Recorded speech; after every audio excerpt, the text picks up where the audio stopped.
कभी आपने सोचा है कि एक औरत जिसके पास सौंदर्य है, धन है, शिक्षा है, फिर भी उसकी कोख सूनी क्यों है? क्यों कुछ स्त्रियों के चेहरे पर सौंदर्य का प्रकाश होता है, लेकिन जीवन में मातृत्व की छाया नहीं पड़ती? क्या यह सिर्फ शरीर की कमी है, या फिर आत्मा पर छाया हुआ कोई अनजाना पाप? आज हम आपको ले चलेंगे एक ऐसी कहानी की ओर, जहां एक सुंदर स्त्री, जिसने कभी जीवन से हार मान ली थी, उसे मिलती है एक बूढ़ी चिड़िया की रहस्यमयी सीख। और वो सीख बदल देती है उसका भाग्य, उसका हृदय और उसकी कोख। यह कोई साधारण कहानी नहीं, यह है पुनर्जन्म की यात्रा। एक ऐसी स्त्री की जो पाप की पीड़ा से तप की शक्ति तक पहुंचती है।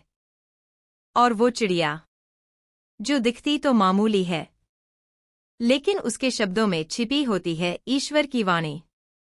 तो अगर आपने कभी किसी स्त्री के चेहरे पर हंसी तो देखी हो, लेकिन उसकी आंखों में मातृत्व की खालीपन महसूस की हो, तो यह कहानी आपके लिए है। आज की कथा है, बुरी चिड़िया ने बताया किस पाप के कारण सुंदर स्त्री मां नहीं बन पाती। एक सच्चाई, सीख और संतुलन से भरी यात्रा। शुरुआत करते हैं उस स्त्री से, जिसका नाम था सुमेधा। गांव के अंतिम छोर पर एक विशाल पीपल का पेड़ खड़ा था, जिसकी छाव में वर्षों से न जाने कितने रहस्य, किस्से और आंसू पनपते रहे थे। इसी गांव में रहती थी सुमेधा, एक सुंदर, शिक्षित और संस्कारी युवती, जिसकी सुंदरता की मिसाल दूर दूर तक दी जाती थी। लंबी कदकाठी, कमल जैसे नेत्र और मधुर स्वर, जिसे देखता मोहित हो जाता। उसका विवाह गांव के ही एक प्रतिष्ठित परिवार में शिवम नामक युवक से हुआ था।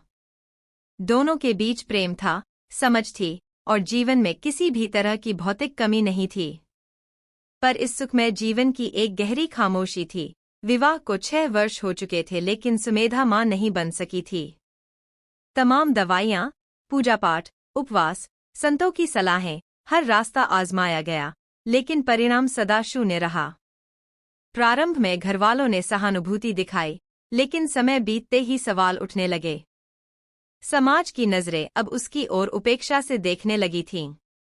कोई कहता, इतनी सुंदर है, फिर भी बंजर क्यों है? कोई कहता, पिछले जन्म का कोई भारी पाप होगा।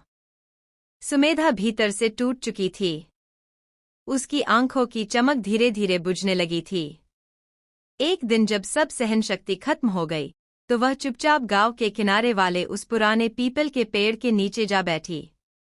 वह बचपन से जानती थी कि उस पेड़ के पास बैठने से एक अलग ही शांति मिलती है।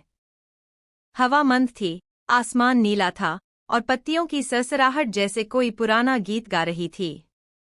सुमेधा ने आंखें बंद की और बस कुछ पल अपने आप से बातें करने लगी। अचानक उसे लगा जैसे आसपास की हवा कुछ अलग हो गई हो। उसकी आंखें खुली तो कुछ असामान्य महसूस हुआ। पेड़ की शाखाएं एक अजीब सी सरसराहट कर रही थीं, मानो किसी की उपस्थिति की सूचना दे रही हों।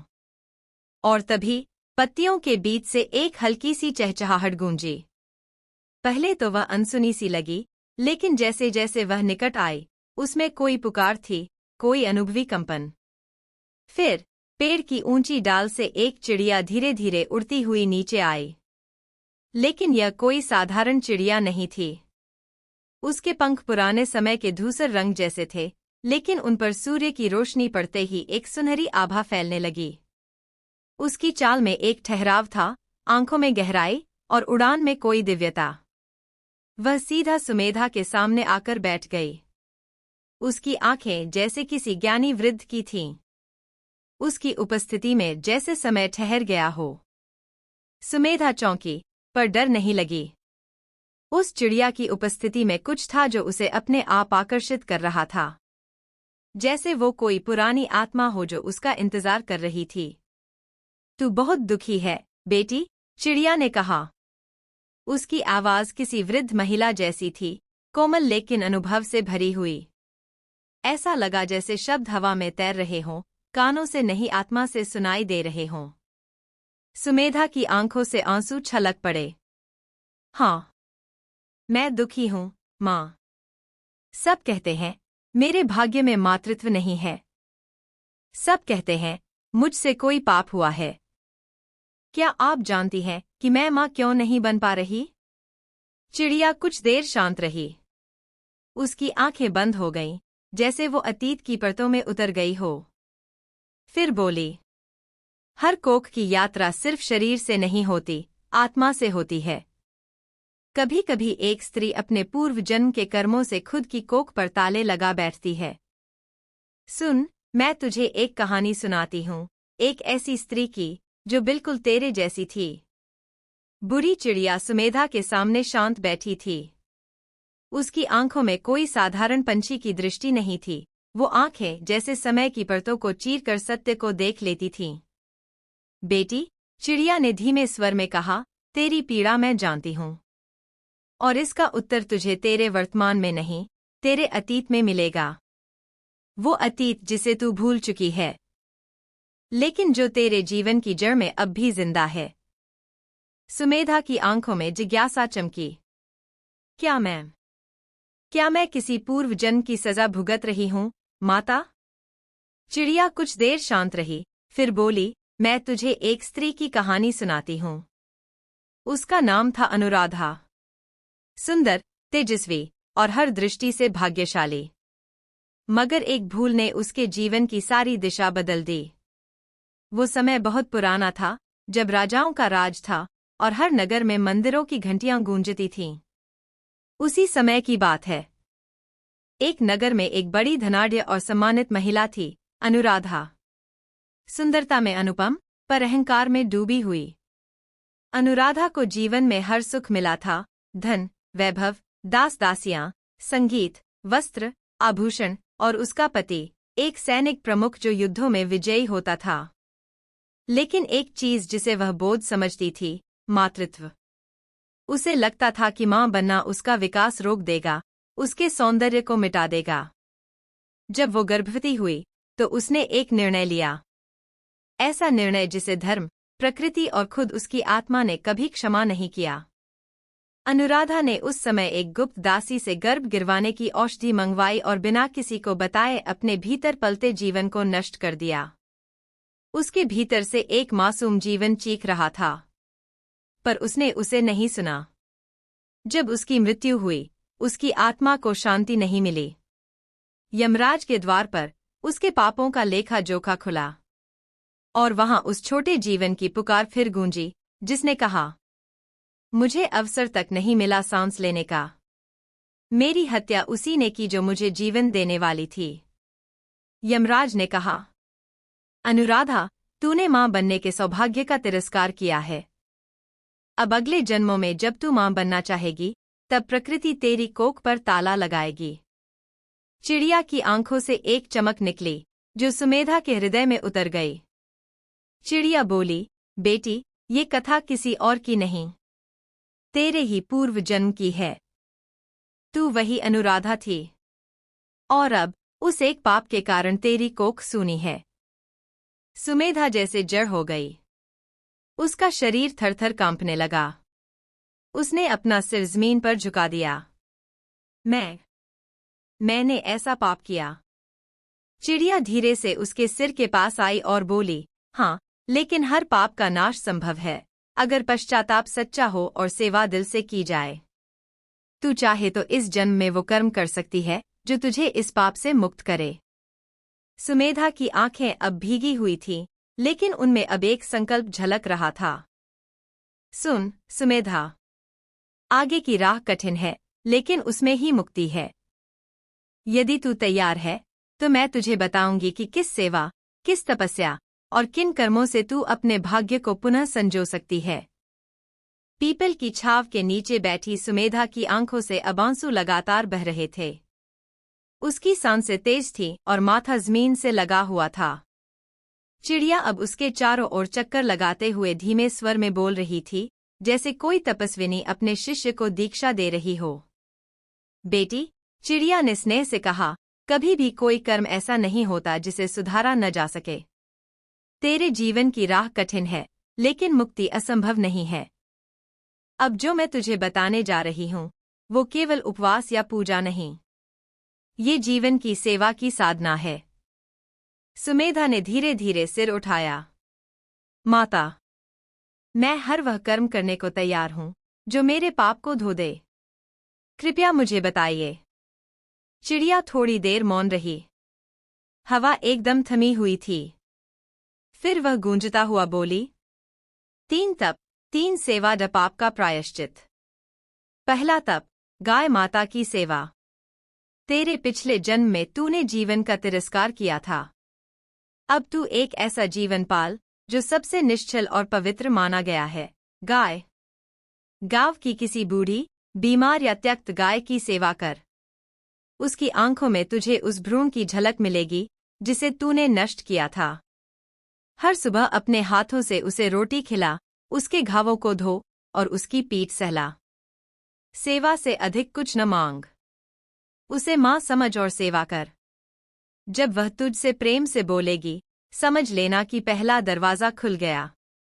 दूसरा तप, त्यक्त बच्चों की सेवा। तेरे कर्मों से एक जीवन आने से पहले मिट गया। अब तू उन बच्चों की मां बन जिन्हें उनकी मां ने त्याग दिया है। गांव के पास की झोंपड़पट्टी में कुछ अनाथ और गरीब बच्चे रहते हैं। तू रोज वहां जा। उन्हें खाना खिला, पढ़ना सिखा और एक मां का साया दे। उनके आंसू पोंछना, उनकी हंसी बनना, यही तेरा दूसरा तप होगा। तीसरा तप, स्त्री के सम्मान की रक्षा। तेरे भीतर जो मातृत्व दबा है, वो तब ही खुलेगा जब तू दूसरी स्त्रियों की कोख का सम्मान करना सीखे। तू ऐसे परिवारों में जाकर काम कर जहां बहुएं तानों से जूझ रही हैं, जहां स्त्रियों को उनकी संतानहीनता पर कलंकित किया जाता है। तू उन्हें हिम्मत दे, तू उन्हें सिखा कि औरत का मूल्य केवल मां बनने में नहीं है, बल्कि संपूर्णता में है। जब तू किसी और स्त्री को उसकी आत्मा लौटा सकेगी, तब प्रकृति तुझे तेरी संतान लौटाएगी। सुमेधा चुप थी। उसकी आंखें अब भावुक नहीं, दृढ़ थीं। उसने गहरी सांस ली और कहा, माता, मैं ये तीनों तप करूंगी। दिन रात करूंगी। और तब तक करूंगी जब तक मेरी आत्मा हल्की न हो जाए। चिड़िया मुस्कुराई। उसका स्वर थोड़ा और कोमल हो गया। यही तो सत्य की पहली सीढ़ी है, स्वीकृति और संकल्प। जब कोई अपने भीतर झांके और खुद को स्वीकार कर ले, तो वहां से उसका पुनर्जन्म शुरू होता है। उसी क्षण हवा में एक मधुर सी खुशबू फैली।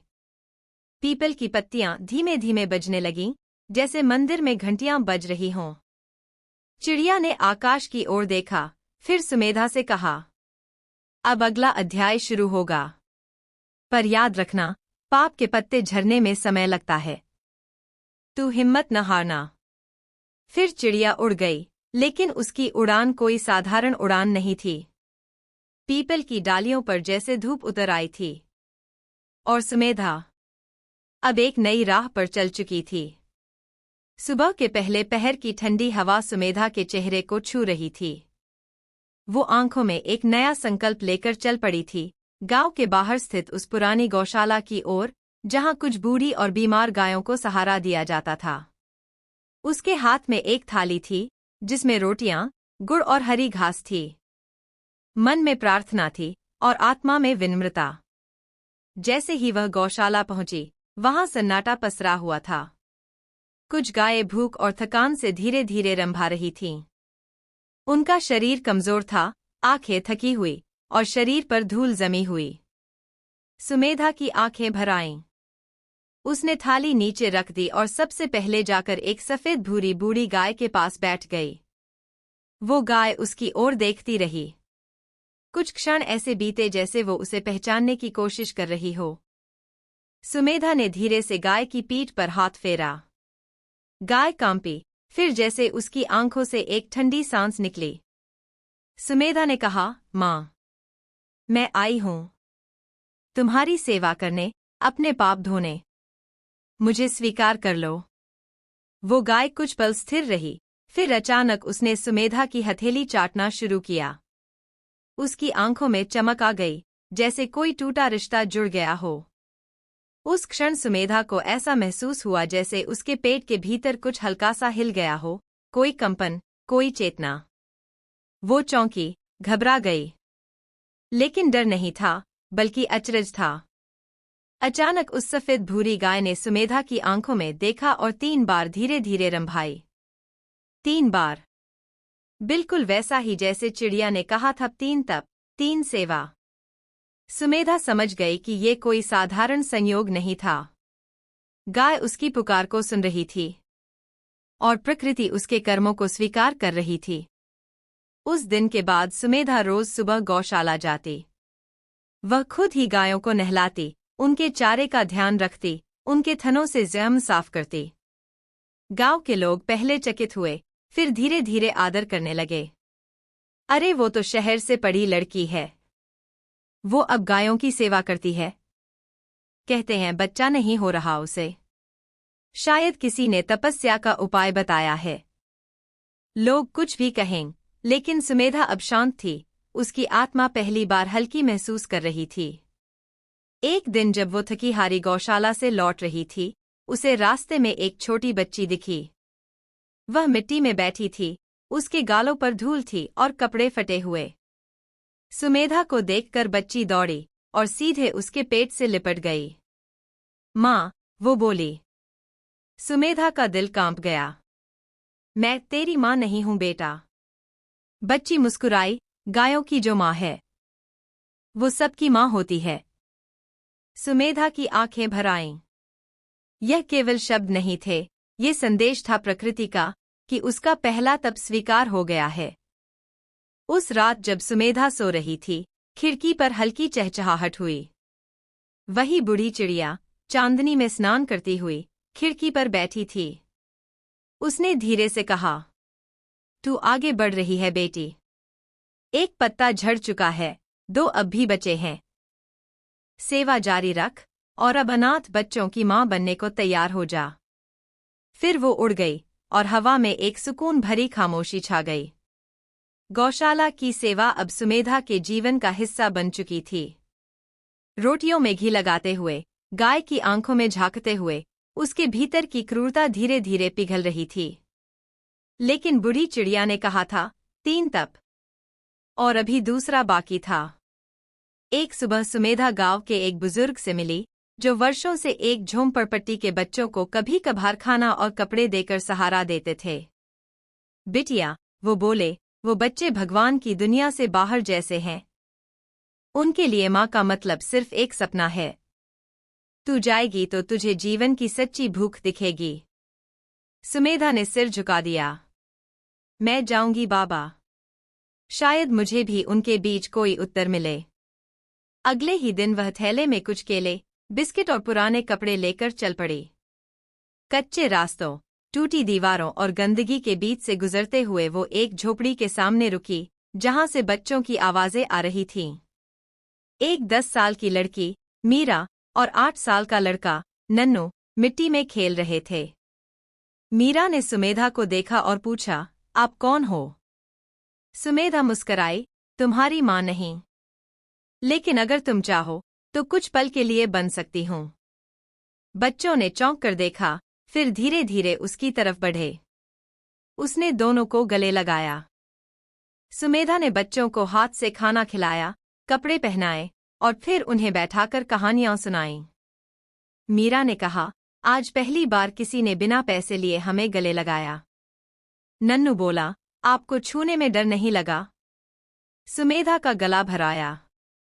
तुम्हें छूना तो जैसे मेरी आत्मा को छूने जैसा है। फिर रोज वो झोपड़पट्टी आती, बच्चों के लिए पेंसिल और किताबें लाती, उन्हें अक्षर सिखाती। धीरे धीरे उन बच्चों की आंखों में चमक आने लगी और सुमेधा की आंखों में मातृत्व की एक नई भावना। एक रात सुमेधा अकेली बैठी थी। उसने अपना हाथ अपने पेट पर रखा और फूट फूट कर रो पड़ी। हे प्रभु, मैंने जो जीवन छीन लिया था, उसकी क्षमा नहीं मांगूंगी, लेकिन मैं अब हर त्यक्त जीवन को गले लगाकर खुद को फिर से बनाना चाहती हूँ। उस रात उसने स्वप्न में एक दृश्य देखा, सैकड़ों बच्चे दौड़कर उसकी गोद में आ रहे हैं और एक स्वर्णिम आभा में बूढ़ी चिड़िया एक पेड़ पर बैठी मुस्कुरा रही है। सुबह एक बार फिर खिड़की पर वही चहचहाहट सुनाई दी। बूढ़ी चिड़िया बैठी थी। उसने कहा, बेटी, तू अब मां बन गई है। आत्मा से। जिस कोख में गर्भ नहीं था, अब वो सहस्र बच्चों की हंसी से भरी है। दूसरा तप पूरा हुआ। अब समय है तीसरे और अंतिम तप का, जहां तू दूसरों को भी वही शक्ति सिखाएगी जो तुझ में जगी है। सुमेधा ने हाथ जोड़ लिए। अब उसके भीतर डर नहीं, गर्व था। सुमेधा अब पहले जैसी नहीं रही थी। उसके चेहरे पर मातृत्व की आभा थी और उसके भीतर एक नई शक्ति जाग चुकी थी। अब उसे तीसरे तप की राह पर चलना था, उन स्त्रियों की आवाज बनना जो मां न बन पाने के कारण हर दिन अपमान सहती थीं। बूढ़ी चिड़िया की बात उसके कानों में गूंज रही थी। तेरे भीतर मातृत्व तब जागेगा जब तू दूसरी स्त्रियों की कोख को भी इज्जत दे पाएगी। तू उनके आत्मसम्मान की ढाल बनेगी। सुमेधा ने गांव की पंचायत से अनुमति ली और एक महिला सहायता केंद्र की शुरुआत की, जहां ऐसी बहुएं, लड़कियां और स्त्रियां आ सकें जिन्हें मां न बनने के कारण तानों, गालियों और सामाजिक बहिष्कार का सामना करना पड़ रहा था। शुरुआत में कुछ ही महिलाएं आईं, लता, रंजना और नीलू, जो चुपचाप बैठी रहती, आंखों में शर्म और दिल में पीड़ा। लता बोली, भाभी कहती है कि मैं बंजर हूं। रंजना फुसफुसाई, पति ने दूसरी शादी की धमकी दी है। नीलू की आंखें भर आईं, मैं मां न बन सकूं, इसका मतलब ये नहीं कि मैं औरत नहीं हूं। सुमेधा ने उनकी हथेलियां थाम ली और बोली, मां वो नहीं होती जो सिर्फ जनती है। मां वो होती है जो सहेजती है, संवारती है, संबल देती है। जैसे जैसे महिला केंद्र में आवाजें उठने लगीं, गांव के कुछ पुरुष और बुजुर्ग नाराज होने लगे। ये औरत अब औरतों को बिगाड़ रही है। बिना मां बने ये दूसरों को क्या सिखा रही है। कल को ये सब बहुएं जवाब देने लगेंगी। पंचायत ने सुमेधा को बुलाया। एक बुजुर्ग बोला, बिटिया, तू खुद मां नहीं बन पाई, तू औरों को क्या सिखाएगी। सुमेधा ने आंखें झुका लीं। फिर धीरे से सिर उठाया और बोली, माफ कीजिए दादा, मेरी कोख भले ही सूनी रही, लेकिन मेरी आत्मा मां बन गई है। और अब मैं उन हर औरत की आवाज बनना चाहती हूं जिन्हें मां न बन पाने के लिए ताजिंदगी अधूरी कहा गया। धीरे धीरे लता, रंजना और नीलू जैसी औरतें भी बोलने लगीं। उन्होंने अपनी कहानियां सुनाईं, एक दूसरे को हिम्मत दी। एक दिन लता की सास केंद्र में आई और रोती हुई बोली, हमसे भूल हुई बिटिया, तू हमारी बेटी है, बहू नहीं। गांव में बदलाव की हवा बहने लगी। औरतें अब सिर झुकाकर नहीं, सिर उठाकर चलने लगीं। एक सुबह बूढ़ी चिड़िया फिर सुमेधा की खिड़की पर आई। उसका स्वर बेहद शांत और आशीर्वादमय था। बेटी, तूने तीनों तप पूरे किए। तेरी आत्मा अब पूर्ण हो गई है। अब अगर प्रकृति चाहेगी तो तुझे कोख का वरदान भी देगी। लेकिन इससे पहले तू जान कि तू पहले ही सैकड़ों की मां बन चुकी है। सुमेधा की आंखें भर आईं, लेकिन अब वो आंसू कमजोरी के नहीं, संतोष और विजय के थे। सुमेधा अब अपने जीवन के उस मुकाम पर थी जहां उसे किसी प्रमाण की जरूरत नहीं थी। गांव की महिलाएं अब उसे माताजी कहने लगी थीं, बच्चे उसकी गोद में सुकून पाते थे और वह हर सुबह गौशाला जाकर अपनी पहली सेवा का प्रण निभाती थी। लेकिन फिर भी उसके मन के एक कोने में एक नन्हा सा सपना पल रहा था। क्या ईश्वर अब मुझे एक संतान का वरदान देगा?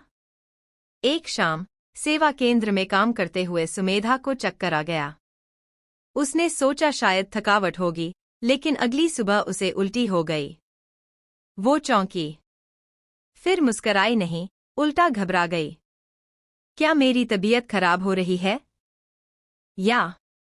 उसी दिन वो गांव के छोटे डॉक्टर के पास गई। डॉक्टर ने कुछ जांच की, फिर चुप हो गए। सुमेधा बहन, आपको शायद विश्वास न हो, लेकिन आप गर्भवती हैं। वो फटीफटी आंखों से डॉक्टर को देखती रही। कुछ क्षण जैसे ठहर गए, फिर आंखों से आंसू बह निकले। समाचार गांव में जंगल की आग की तरह फैला। जिस औरत को डॉक्टरों ने कहा था कि वो कभी मां नहीं बन सकती, वो अब गर्भवती है, क्या ये चमत्कार है? गाय माता की सेवा, चिड़िया की कृपा या खुद ईश्वर की लीला? सुमेधा अब फिर से खुद से सवाल पूछ रही थी, क्या यह मेरा वरदान है या अगली परीक्षा? एक रात खिड़की पर अंतिम बार बूढ़ी चिड़िया प्रकट हुई। उसने आज कोई गीत नहीं गाया, बस सीधे सुमेधा की आंखों में झांका। बेटी, तेरा तप अब पूर्ण हुआ। यह संतान तेरे भीतर केवल एक बच्चा नहीं, तेरी साधना का फल है। लेकिन याद रख, अब तू सिर्फ एक बच्चे की मां नहीं, इस युग की हजारों पीड़ित औरतों की प्रतीक बन चुकी है। तेरा जीवन अब तुझसे बड़ा हो गया है। फिर चिड़िया उड़ गई, बिना किसी शोर के, जैसे कोई ऋषि समाधि में चला गया हो। अब जब सुमेधा अपने गर्भ को सहलाती थी, तो उसे हर पल लगता कि ये सिर्फ एक बच्चा नहीं, ये उसकी आत्मा की तपस्या है। वो सुबह गायों को रोटियां खिलाती, फिर झोंपड़पट्टी में बच्चों को पढ़ाती और शाम को महिला केंद्र में महिलाओं को परामर्श देती। हर कोई कहता, तू तो चलती फिरती ममता बन गई है। सुमेधा के गर्भ में पल रहे जीवन के 9 महीने ऐसे बीते जैसे किसी पवित्र यज्ञ की विधि चल रही हो। हर दिन गायों की सेवा, बच्चों की शिक्षा और स्त्रियों को सशक्त बनाने की प्रेरणा उसके जीवन का हिस्सा बन चुकी थी। गांव की महिलाएं, जो कभी मां न बन पाने पर अपमान सहती थीं, अब उसे आशा का प्रतीक मानती थीं। सुमेधा का नाम अब मातृशक्ति सुमेधा हो गया था। एक वर्षा भरी रात, बिजली की कड़कड़ाहट के बीच सुमेधा को प्रसव पीड़ा शुरू हुई। गांव की सारी औरतें उसकी झोपड़ी में इकट्ठा हो गईं। सबके चेहरे पर चिंता थी, लेकिन आंखों में श्रद्धा। सब जानते थे कि इस संतान का जन्म सिर्फ एक शरीर का जन्म नहीं, बल्कि एक चमत्कार का साक्षात्कार था। आधी रात के बाद, जब बिजली चमक रही थी और बादलों की गरज दूर तक गूंज रही थी, एक तेज रोशनी झोपड़ी में फैल गई। और उसी क्षण एक बालक का जन्म हुआ। वो बालक सामान्य बच्चों जैसा नहीं था। उसके चेहरे पर एक विशेष आभा थी, उसकी आंखें गहरी, शांत और किसी ऋषि जैसी थीं। जब वो रोया, तो झोपड़ी में बैठे सभी लोग कुछ क्षण के लिए मौन हो गए। उसके रोने में भी कोई पवित्रता थी, जैसे कोई देवता मानव का रूप लेकर आया हो। गांव के बुजुर्ग और महिलाएं एकत्र हुए। एक वृद्धा बोली, ये बालक तो हमें फिर से जीना सिखाने आया है।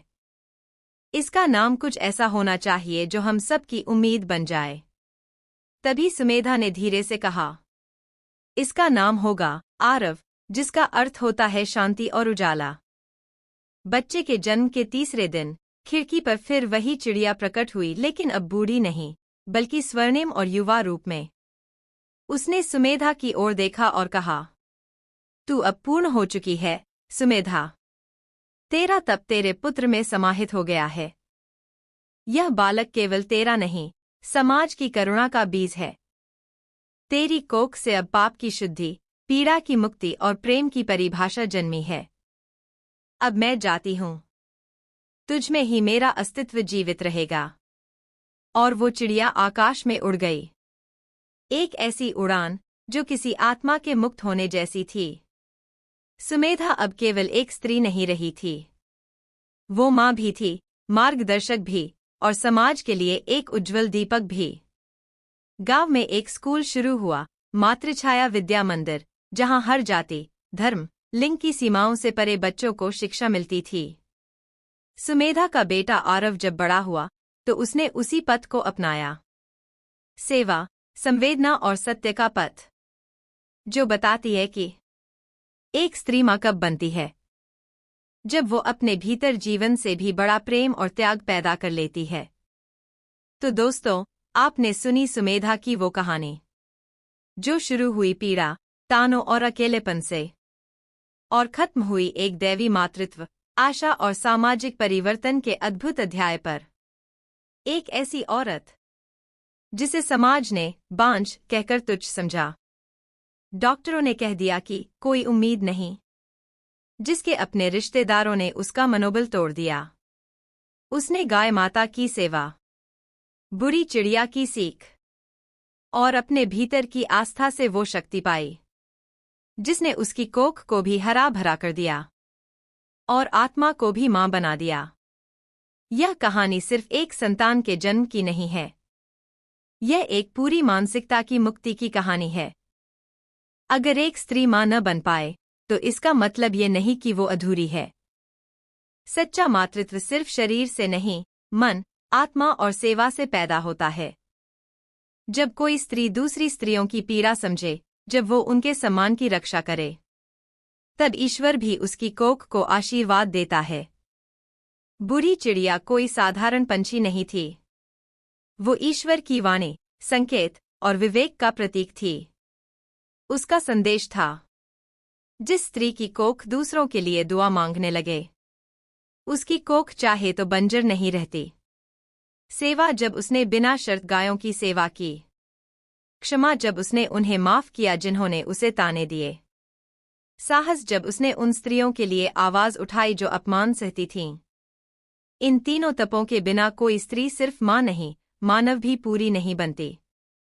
आपके लिए एक सवाल, क्या आपने कभी किसी ऐसी स्त्री को देखा है जो मां न बन पाने के कारण अपने अस्तित्व से ही डरने लगी हो? क्या आपने कभी महसूस किया है कि समाज सिर्फ देह से पैदा किए बच्चे को ही मातृत्व मानता है? अगर हां, तो इस कहानी को उनसे जरूर शेयर करें, क्योंकि शायद सुमेधा की तरह वो भी भीतर से मां है। सिर्फ उन्हें खुद पर विश्वास दिलाने की जरूरत है। अब बारी आपकी है। अगर आपको ये कहानी पसंद आई हो, अगर आपने इसमें दर्द, सच्चाई और दिव्यता महसूस की हो, तो इस वीडियो को लाइक कीजिए ताकि ये कहानी और लोगों तक पहुंचे। शेयर कीजिए ताकि कोई और सुमेधा अपनी राह पा सके। सब्सक्राइब कीजिए क्योंकि ऐसी कहानियां हम हर हफ्ते लाते हैं जो दिल को छू जाएं, सोच को झकझोर दें और आत्मा को हिला दें। आपको सबसे ज्यादा कौन सा भाग पसंद आया? क्या आपने भी कभी बुरी चिड़िया जैसी कोई रहस्यमयी सलाह पाई है? क्या आप अगली कहानी सुनना चाहेंगे, एक साधु और एक बाज स्त्री की मुठभेड़? आपके विचार हमारे लिए अमूल्य हैं। नीचे कमेंट जरूर करें, क्योंकि आपकी आवाज से ही ये चैनल जिंदा है। धन्यवाद। आपका साथ हमारे लिए सिर्फ एक व्यू नहीं, एक भावनात्मक रिश्ता है। फिर मिलेंगे अगली कहानी में, जहां जीवन, पाप, पुण्य, रिश्ते और आत्मा की परतें एक एक करके खुलेंगी। तब तक के लिए याद रखिए, मां वो नहीं जो सिर्फ जन्म दे, मां वो है जो किसी टूटे हुए को फिर से जीना सिखा दे। जय गौ माता, जय मातृशक्ति, जय जीवन की सच्ची सीख।